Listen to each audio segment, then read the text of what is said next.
Today, we're diving into William Green's awesome book, Richer, Wiser, Happier. And its main idea is pretty simple, but also really profound. If we can figure out how the world's greatest investors actually think, we can learn some powerful lessons that go way beyond just money and apply to our whole lives. So, just to be clear, this isn't going to be about hot stock tips or anything like that. Nope. Instead, we're on a hunt for what some have called worldly wisdom. We're trying to uncover the mental toolkits these giants use to make incredible decisions, especially when everything's on the line.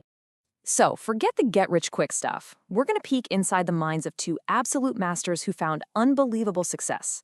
And they did it through two very different, but as you'll see, deeply connected ways of thinking. Okay, let's kick things off with our first case study, Mohnish Pabrai. He is an investing powerhouse who built his entire fortune on a principle that, most of us were taught to avoid at all costs, copying someone else's homework. I mean, seriously, the nerve to say something like that? It's incredible. Pabrai doesn't just borrow ideas here and there. He proudly shouts from the rooftops that his entire success is built on finding what works and just replicating it, without any ego. And that became his secret weapon.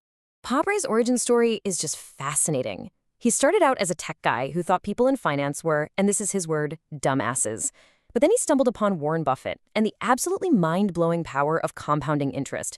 And it was like a light bulb went off. He realized, hey, if this system works this well, why on earth would I try to reinvent it?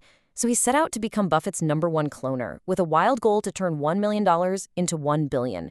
So what did he actually copy? These 3 simple but incredibly powerful laws from Buffett's own mentor, Benjamin Graham. First, a stock isn't just a ticker symbol, it's a piece of a real business. Second, think of the market as a moody business partner. You can use those mood swings to your advantage. And third, and this is the big one, always buy with a margin of safety. Basically, only buy something when it's on a massive sale compared to what it's really worth. Sounds easy, right? But almost no one actually does it. This quote from Buffett's legendary partner, Charlie Munger, just nails the kind of discipline you need, and it became Pabrai's playbook. Investing isn't about frantic, constant action. It's about extreme patience. It's about doing absolutely nothing for months, maybe even years, until a fat, juicy, can't-miss opportunity swims right by. That's when you act.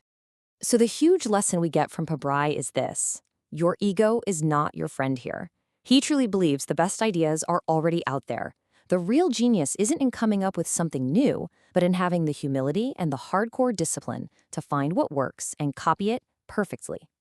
Okay, now let's go from a master cloner to a master of going his own way. We're turning to Sir John Templeton, an investor who made his fortune by doing the exact opposite of what everyone else was doing, especially when they were all running for the hills.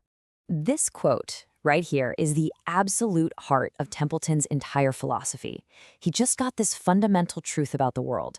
The biggest opportunities aren't found when things are calm and comfortable. They're found in the middle of chaos. And his whole career was built on having the guts to act on that. And there was never a greater test of this idea than in 1939. Just try to picture it. Hitler has just marched into Poland. The world is tipping over into a massive war. Stock markets are in an absolute freefall. This is what Templeton famously called the point of maximum pessimism. And while pretty much everyone else saw nothing but disaster, Templeton, well, he saw the chance of a lifetime. So with borrowed money, he made a jaw-droppingly bold move. He bought every single stock that was trading for less than $1 on the US exchanges.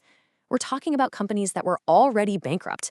Then he just held on, even through the darkest days of the war as the markets kept sinking. His logic was actually pretty simple. He figured a world war would create a massive need for industrial production, which would bring even the weakest companies back to life. And the result? Just a few years later, as the war effort put the economy into overdrive, his portfolio just exploded. He quintupled his money. He turned a moment of total global panic into one of the greatest financial wins in history. So, what do we take away from that? Templeton proved that if you want to get extraordinary results, you simply cannot follow the crowd. You have to have the analytical confidence and, frankly, the emotional strength to do things that other people think are crazy. You have to be willing to be lonely. Okay, so we've got 2 legends here with what look like 2 totally opposite strategies. One guy copies a genius, the other guy bets against everyone else. So how do we make sense of this? How do we find a path to winning for ourselves? I mean, on the surface, they look like they're from different planets. You've got Pabrai, the cloner, who wins by following in the footsteps of a proven master. And then you have Templeton, the contrarian, who wins by doing the complete opposite of what the crowd is doing. But are they really so different? And here it is. Here's the secret that connects them both. It doesn't matter if you're copying one genius or betting against millions of people. Both paths demand the exact same thing, a ruthless, relentless commitment to logic over emotion. Both Pabrai and Templeton won because they were masters at detaching themselves from the emotional noise and the panic of the herd. This quote from Charlie Munger is really the key that unlocks the whole thing. Pabrai took this simple idea of cloning and just applied it with an obsessive focus. Templeton took the simple idea of buying at maximum pessimism and literally bet his future on it. See, they didn't just understand these ideas, they lived and breathed them.